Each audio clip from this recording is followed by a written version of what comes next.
So I'm back at it again with another video. I know I'm putting in shifts, doing overtime, but yeah, I've been wanting to do a video on Tokyorevengers for a hot minute now, specifically on how Takemichi's kind of just a bitch, respectfully of course, but I ended up with this, so yeah. Anyways, welcome back to my channel if you're a returning subscriber, and if you're not, welcome to my channel. Hit the subscribe button and join the fam. I'm a bit of a fickle one, so I don't have a set schedule yet. It's a bit of a work in progress, so turn on the notification bell so you don't miss out on any uploads, because they are rare. But yeah, let's just get into it. Tokyorevengers is an anime that follows Takemichi Hanagaki, a 26-year-old NEET that has the ability to travel back 12 years into the past. The story alternates timelines between the past and future to whip up the best recipe of events in the past that results in preventing the death of his childhood girlfriend and soon-to-be friends in the future. Past Takemichi is a delinquent, so he's naturally around other delinquents, and therefore we, the audience, are also exposed to a whole cast of delinquents as well. So that begs the question of who are delinquents. Delinquents are 1, young people that regularly commit crimes, and 2, are under the legal age of 18 or in some cases 21. I know delinquency isn't necessarily biased to one particular gender. Both men and women can be delinquents. In fact, a study carried out a while back denotes a detailed account of female delinquency and its rise in recent years. But going back to the traditional sense of the word, delinquency and delinquents have most commonly been associated with masculinity and how society's understanding of masculine gender roles and expectations play a role in this. Just a mini side note, if you keep hearing my voice cracking, I do have a cold. I'm trying to make it not do that, but it just keeps doing it. She's being a little persistent, just a little bit. So yeah, I don't know why I felt the need to slot that in there. Anyways, naturally when you think of delinquents, you think of manly men. Appearance wise, you're probably thinking guys that are more on the macho side, with piercings, tats, crazy hairdos, with very masculine features. Like you're not thinking of a pretty boy. Then on top of all this, you're expecting key characteristics and or personality traits like toughness, courage, bravery, physical strength, a lack of emotional vulnerability, a dangerous edge, the whole shebang. But this isn't what Tokyorevengers does. Instead, the characters display characteristics and traits that defy conventional gender stereotypes. Let's start with the main protagonist, Takemichi. And I mean Takemichi in the past. We don't talk about future Takemichi. We don't talk about him.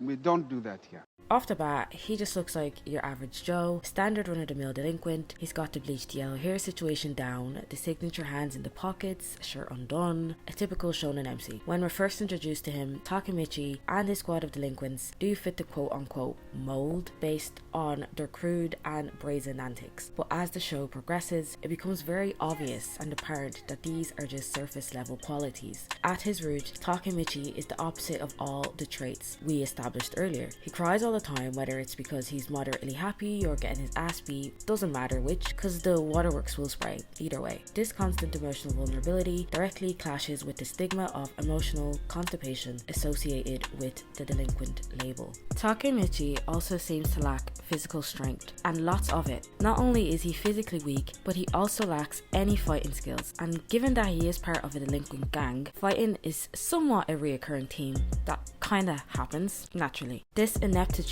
places him in the position of the damsel in distress many times, a position where he always needs to be saved and or rescued in some kind of way, because he is incapable of fighting his own battles, literally, in every sense of the word. This trope is most commonly associated with female characters due to, once again, societal gender stereotypes, such as how women are supposed to be demure and helpless creatures that are in constant need of protection and a watchful eye. The list is concerningly long and jarring, so I'm not going on that long, but you more or less get the gist. We see all sorts of people come to his aid, such as his gangmates, if that's even a thing.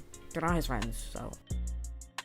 But the one I found most interesting was how his girlfriend Hina is usually the one to adopt this role of rescuer or protector. We see this in the scene where Hina comes to Takemichi's rescue and slaps Strokin for manhandling him, or when Pet and a handful of Mobius members attacked him, then tied him up and left him out in the rain. Once again, Hina finds him and unties him, saves him for the trillionth time, and again she attempts to protect him during the first confrontation with the rival gang Black Dragon dragon. Again, long list, we get it, cool. Okay. It's also interesting to note that many aspects of Takemichi and Hina's relationship also seems to continue this reoccurring trend of reversed gender roles. According to societal norms, it's expected that the man takes initiative in most aspects of the relationship, whether that be asking out the girl, making their first move, etc. Although who asked who out is not explicitly stated in the show, from what can be seen in the show, Hina does seem to take the lead in most cases. For example, she instigates their first kiss. But on the note of how Hina adopts the role of rescuer and or protector, this isn't exclusive to Hina. Ken Wakui, I feel like I'm butchering this name, Ken Wakui, I think it is, seems to write a lot of the women in the show in the same manner. For instance, Yuzuha and her relationship with Hawkeye is a great example of this. The show once again tries to subvert our expectations as soon as we are introduced to the pair of siblings. Although it is made known that Yuzuha is older than Hawkeye, her petite stature and how she's cute or whatever almost makes us forget about the detail of her being the older sister. So after when all the messy family business with Taiju is revealed, we're further sucked into this false narrative of how she's this damsel in distress in need of protection. As one, Hawkeye literally claims to protect Yuzuha from Taiju, and two, his tall and burly stature doesn't make it very hard to believe. But then the show debunked the foundation it established and revealed that it had actually been Yuzuha who had been protecting Hawkeye, aka the lying coward, from Taiju the whole time. See, once again, a woman is playing the role of protector and a man is in need of protection and or saving, aka the damsel in distress. This gender roles reversal can also be seen in other male characters such as Mitsuya. Mitsuya is the 2nd Division captain of Tomon, the big and notorious biker gang and all that jazz. So naturally we're expecting a bloodthirsty geezer who attempts to assert dominance over others by beating them up as a ruse to protect their fragile masculinity. We don't get that. Although Mitsuya has perfected the delinquent static and can actually throw 2 punches, he's not a dickhead. He's empathetic and somewhat of a pacifist who'd rather avoid fighting if that's an option. He plays the role of mother to his younger sisters, Luna and Mona. He's a great cook. He's even the captain of the home ec club at school. Wow. Crazy. He spends a lot of time in his feminine energy. Masculine energy is doing, working towards a goal or whatever, being practical, logical, and feminine energy is simply just being, going with the flow, being attuned to your emotions, creating. Not saying that he doesn't spend time in his masculine energy. Being a captain in Tomon comes with this, but Tomon is only a fraction of his time. In regards to his personal life, which consists of school and home, given that he's the captain of the home ec club, he obviously must, attend school regularly. As we all know, school is a childhood long commitment, so it's safe to assume that he has good attendance, hence is regularly creating shit through various different means such as artistic expression, i.e. sewing and designing clothes. He carries this home with him when he takes care of his 2 sisters due to their mom constantly being MIA as a result of her working all the time. In other words, being more in tune with her masculine energy. This phenomenon can be seen throughout the series in less subtler ways, such as how Inoue literally wears bright pink stiletto heels. Yeah, I know, a delinquent wearing bright pink heels as he beats people up is quite the mental image. Shit, more power to him. Shout out my nigga Gucci. Shout out my nigga Gucci. But then again, Taiju beat his ass up when he was wearing them heels. So maybe he should have took them off, to fight properly. Kind of defeats the boss move if you get your ass whooped in the process, sorry. Another honourable mention of how this masculine femininity can be seen would be in how Mikey is the leader of Tomon. Mikey is not him, but him. A shorter and more scrawnier boy with feminine features, especially when they fast forward to the future. There's this little montage of Mikey doing spoiler related and side-eye worthy antics, and he looks really ambiguous.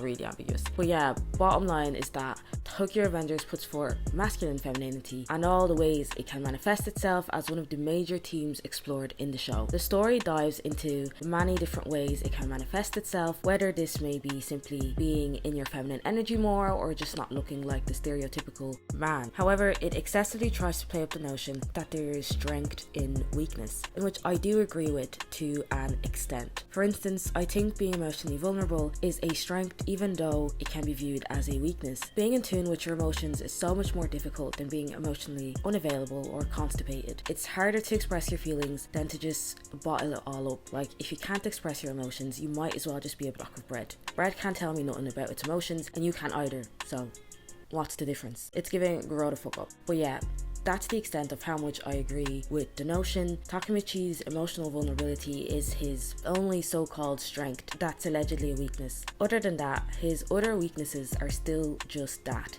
weaknesses. In a story where delinquency and delinquent-based shenanigans take center field, lack of courage, strength, etc. seems like natural weaknesses to overcome from a story standpoint. Talk no jutsu and the inability to effectively throw hands just feels like lazy writing to me. Give me a training arc or something. I understand that there is beauty in the message of how your weakness is your strength, but I also feel like that's just an excuse to resist change and to be unproductive. For instance, say you have a job and you want to get promoted. You know, your poor time management skills is what's holding you back from getting that promotion. But instead of working on the weakness, you choose to accept the situation and embrace the fact that you have shit time management skills, because that makes you you. Like, what? That makes no sense to me at all. I feel like it's the right message, just wrong messenger. And that was another tangent, sorry. I just want to say that I'm sorry.